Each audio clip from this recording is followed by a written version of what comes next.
चढ़ली जवानी ढोली मनमानी नहीं चली चली तो छूट जाई गोदी नाला छूट जाई गोदी नाला बनल पे कोठोरी कोठोरी कोठोरी अरेली जगदान मुआ रेली जगदान मुआ हट जाई कोठोरी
हमार गाने में ना मौगा थोड़े होला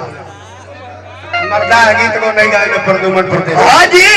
ए बात के नहीं खे जानो हां जी विदेश तक ले हल्ला बा गुड्डू भैया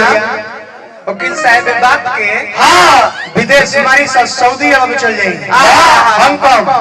ओई जाले हल्ला बा कि ऐसा कोई जिला नहीं हां जो कि प्रदुमन प्रदेशी से हिला नहीं इहो बारे ऐसा कोनो गांव ना हां जजमेंटी में हमरा के पास पहले बनी वकील साहब हम दिखाती कमेंट करो प्रदुमन प्रदेशी के लीला का हो ऐसा कोई जिला नहीं जो इस प्रदुमन प्रदेशी से हिला नहीं लेकिन वो ब्यास के हां ऐसा कोनो गांव ना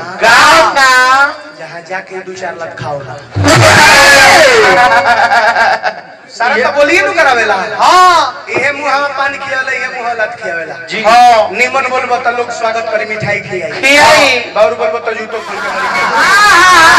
अरे कवली भजन कर और भजन करबे त तर जीबे न त जियते जी भगवान कितना सुंदर शरीर बना के भेजले बड़े भजन करे के इहे उमड़ हो वकील साहब विद्या टाइट बनो टाइट जवान बर लोग कहि कि चलो त 2 घंटा भगवान के नाम गावे के बगा लेबो के हरे राम राम राम हरे हरे हरे कृष्ण कृष्ण कृष्ण हरे हरे जाहि दिन बुढ़ा जीवो गाल के चाम झूल जाई लोल लटक जाई दांत टूट जाई बुढ़ा जीवो लोग कहियो क चलो ना 2 घंटा भगवान के नाम लेवे के बा हरे राम कहबो लेकिन हले राम कहे शुद्ध लफ्ज शुद्ध भाषा ना निकली गावे खातिर गइबो लेकिन शुद्ध नहीं गइबो कि हले राम हले होल राम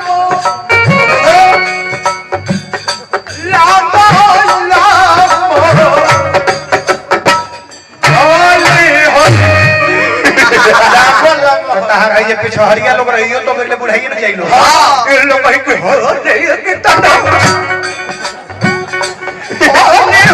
के तना